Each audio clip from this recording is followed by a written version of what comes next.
Elle se dessine au loin dans la mer Tyrrhénienne, l'envoûtante île de Ponza, où Circé aurait ensorcelé Ulysse. Nous, ce sont ces façades aux maisons colorées qui nous charment. 3200 personnes vivent ici, dont Cesare. Bonjour Louise, comment ça va? Il nous invite à entrer sous les habitations. 2000 ans d'histoire nous font face dans ce lieu. Tu verras, on se croirait dans une cathédrale, c'est comme un lieu sacré. Nous plongeons dans l'Antiquité romaine, dans la citerne de la Dragonara. Ponza était un haut lieu militaire et commercial, alors l'île était dotée d'un impressionnant réseau hydraulique. Ici, on peut voir l'angle arrondi des murs. C'est fait en sorte que l'eau circule en continu, qu'elle entre et qu'elle sorte, de manière à ce que rien ne soit retenu par un angle, que les détritus ne s'amassent pas. En somme, un système continu et auto-nettoyant. La citerne n'est plus utilisée aujourd'hui. L'eau potable est acheminée par bateau. Les habitants ont néanmoins conservé l'habitude de récupérer l'eau de pluie, notamment pour irriguer les terres agricoles.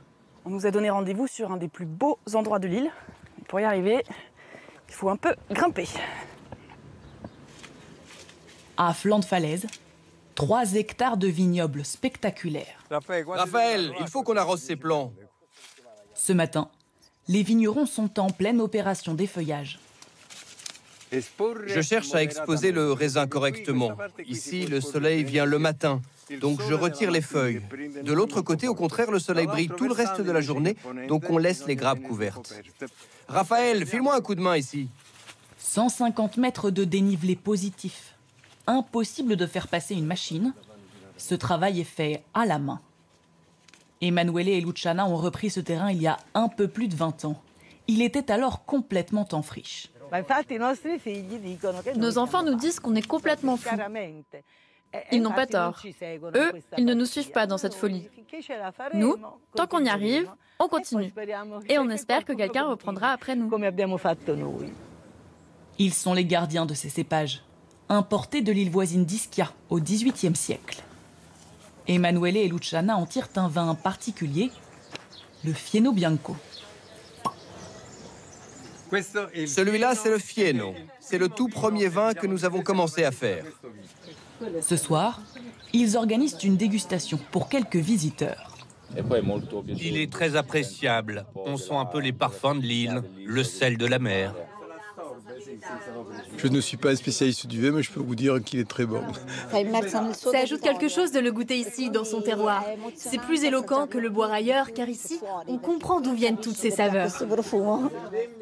Le soleil se couche sur la mer, la principale ressource de l'île. Aux premières lueurs matinales, les pêcheurs rentrent au port.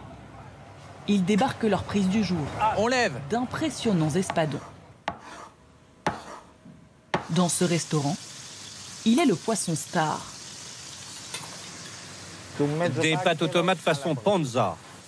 Une recette express. J'ajoute les pâtes. Le poisson cuit avec des tomates, des olives, des aromates. Un plat rapide, facile à faire et surtout bon. Mais aussi très beau, non?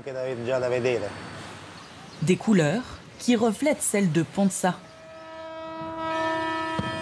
On est ici tellement attaché à la mer qu'on s'y bouscule pour la fête du saint patron, San Silverio. On doit se décaler là, sinon on risque l'accident. Des dizaines d'embarcations suivent en procession la statue du saint patron. Pape répudié et envoyé en exil sur l'île, San Silverio aurait sauvé de la tempête 2 navires. On prie San Silverio pour nous apporter la fortune, la santé, l'amour. Chaque année, je rentre d'Allemagne pour cette fête. Comme si c'était le jour de l'an, Pâques ou Noël. C'est très important. La fête de San Silverio marque le début de l'été et l'arrivée des vacanciers. On parie que plus d'un aura du mal à repartir.